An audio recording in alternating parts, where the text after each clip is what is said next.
Hi, everyone. Welcome to April. This is Drew, and I'm going to walk you through April's strength and core conditioning workout. For most of you, myself included, we're getting into the real meat of the season for the hikers and bikers, the bike racers, the triathletes. We're starting to get into some very specific training for our events. That doesn't mean that we can ignore our core and some of the musculature of the upper and lower body. In April, we're going to focus a lot on the core, but we're also going to revisit a little bit of the upper body. Okay, it would be good if you had the workout printed out in front of you so that as I go through it, you can view the workout. I had a lot of questions in March, and I think some of the questions would be answered if you have the workout in front of you while I go through it. It's okay if you don't. Second thing I want to mention is that if you're working out at home in your bedroom or your home gym, most of you have home gyms. You notice I have one Vibram 5 fingers shoes. It would be okay if you exercised in your bare feet. It's actually preferred to get that proprioceptive feedback. Okay, so just be mindful if you're working out at home using dumbbells, barbells, etc., not to drop the weight on your toe or foot. But it is preferred, and when I work out here alone, I usually in my complete bare feet or in my 5 fingers. So we want to get those toes to splay, to open up and support our body and not have them cramped in our running shoes and cycling shoes and all the other shoes that we wear. Shoes are generally the problem, not the solution to long-term foot health. So whenever possible, go in your bare feet, get your toes to splay, to open up and support you. Okay, the first exercise for April is a fairly traditional one of my favorites, and that's a walking lunge. We're going to add another level of involvement in April's walking lunge to an overhead press. Okay, so for this entire month of April, for the strength and core conditioning, you're going to need some dumbbells, one physio ball, that round red ball behind me, and maybe a bar or something. That's optional. You can use dumbbells. I'll talk more about that. So a walking lunge to an overhead press. I'm going to use dumbbells for this activity, and I would encourage you to do the same. Okay, ultimately, we want to do 12 repetitions for each set. So here's the starting position with the weight above our shoulders. We're going to start with a single leg balance. Okay, we're going to lunge. We're going to go down. We're going to press. And as we come up, single leg balance, back down to the finish line, lunge, down. Your knee does not touch the floor, comes close to it. Then we press up. Okay, single leg balance. It would be good to do 12 of them. So 12 steps, left, right, to the overhead press. Walking lunge, overhead press. The next activity is designed for our core stability. And that's a pointer, which is actually a shorthand for a pointer dog, D-O-G. So when a hunting dog goes on point, it points its tail, and in some instances, also points its paw. So the focus here is to look straight down at the floor, fully extend your leg. You can fully extend your toe if you want, or keep it in a neutral posture. 2 to 4 second hold, nice and slow and easy. Your thumb is rotated up to the ceiling. 2 to 4 seconds. Own the movement. Nice and slow and controlled.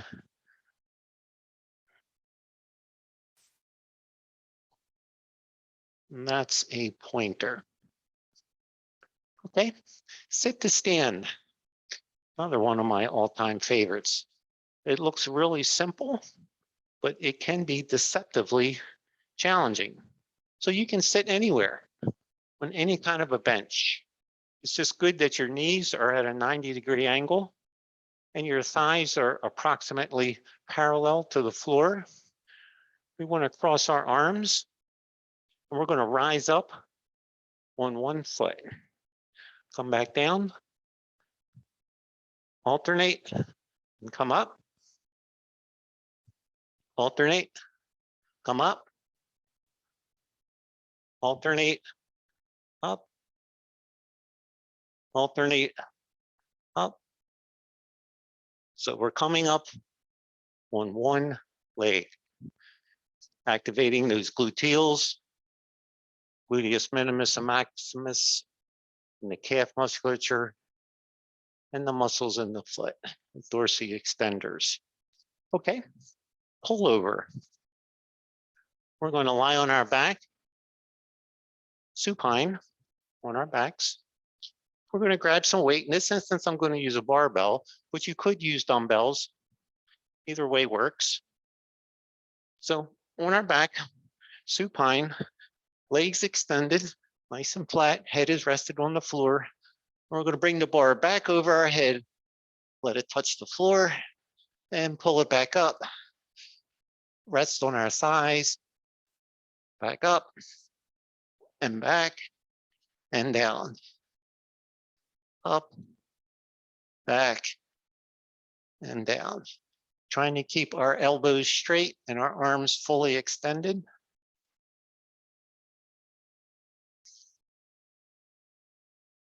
And that's the pullover. So we're targeting the latissimus dorsi and the trapezius, all the muscles that we use while we're hiking, running, and biking. That may get ignored sometimes. Okay, let's see, negative chin up. So we all know what a chin up is. We're going to grab a hold of a bar, our palms facing our head, and we're going to pull ourselves up. This is just the opposite, okay? Especially for those of you that may have some upper body musculature challenges where you can't do a full chin up. In a negative chin up, we're going to start in the up position and just allow ourselves to come down using gravity. So we need to have access to a bar, a chin up bar or something similar, and maybe a little box so that you can use the box to step up and get you into position to chin up. I have a little chin up bar here on this apparatus, okay? And we're going to start in the up position. So if you had a little box or a bucket or a step stool, you can step up. You want your chin over the bar. You want to bend your knees. So now I'm on the bar. I'm going to gently lower myself. And then I'm going to pause and step back on the box or the bench or the bucket, whatever you're using. That's one repetition. So now you lift yourself back up off of the box or the bar and gently lower yourself. Negative chin up. Okay? Easy peasy. One arm dumbbell snatch. This activity is fast. It's explosive. You want to grab your dumbbell. Your feet are approximately 3 to 4 feet apart, nice and wide.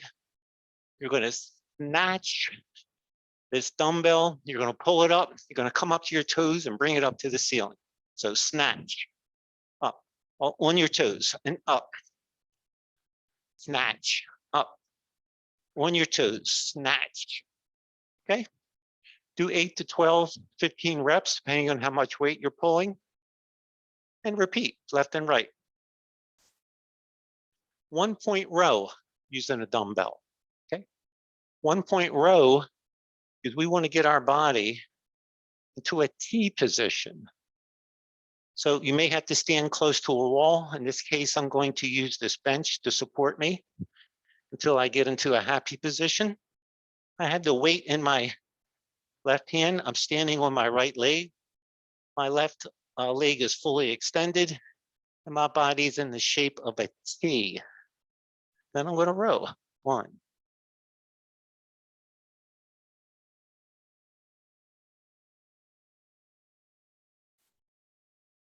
Okay. Single point dumbbell row. Next activity is pretty straightforward. It's a ball plank. Now we've been doing planks on our forearms. This is the same type of plank. However, we're going to rest our forearms on a physio ball. So forearms on the ball, legs go out nice and straight and engaged. And we're going to hold this for 60 seconds.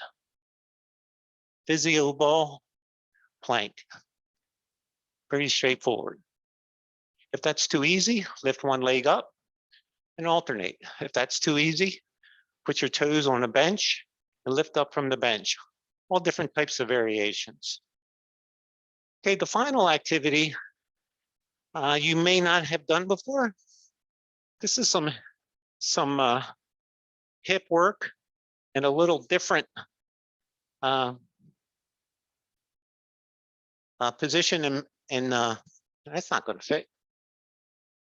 In a different position than you're used to doing. It's kind of like a backwards bridge. Okay, so we're going to lie on our side.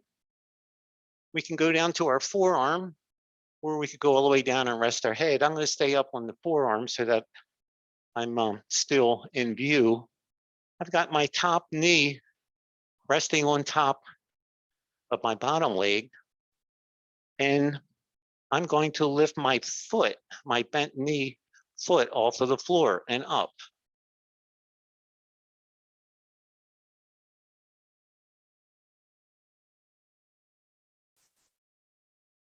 Okay. We're used to doing a bridge where we have both knees bent and it comes up.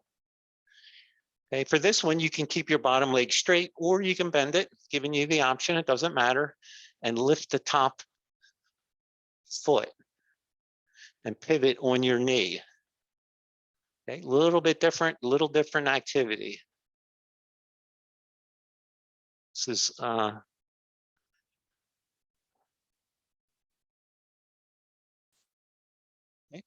if this is too easy for you, you can put a band around your ankle, a little bit of flexion.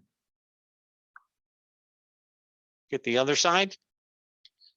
Knees are parallel, top foot comes up.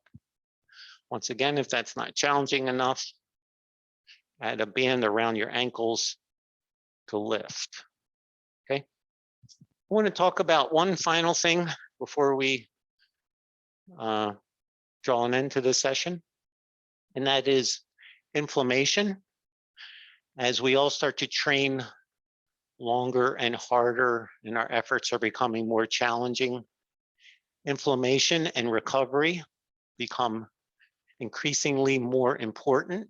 To be successful at this, we need to be able to recover and get stronger.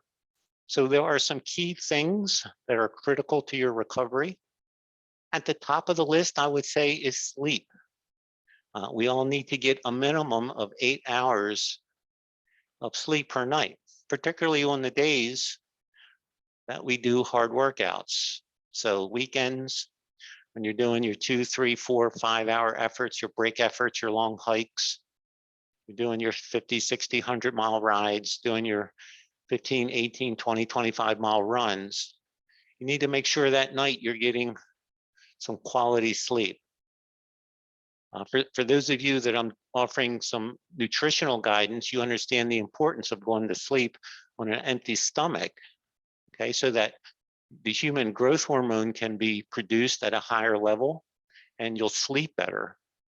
And it's going to aid in your recovery and make you a stronger athlete.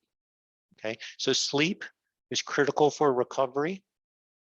For inflammation, I have been supplementing with turmeric as well as ginger.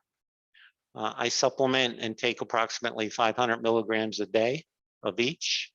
I found the turmeric with curcumin to be exceptionally helpful for me and helping keep my inflammation under control for all the joint issues that I've accumulated in all the years I've been doing this. So consider supplementing. I make green tea, which is also a natural anti-inflammatory. And I add a 1/4 teaspoon of turmeric and I add a 1/4 teaspoon of dry ginger. Then I add a dash of soy milk and maybe a teaspoon of honey and mix it up. It's an acquired taste, but after 20, 30 days, I've seen a significant decrease in my inflammation to the point now where I can increase my time in the pool and I'm not experiencing the significant shoulder issues I once did. Anyway, give it a try. It may take several weeks, and it's an acquired taste. So anyway, I hope everyone has a fabulous April and be safe out there and train smart. Stay well.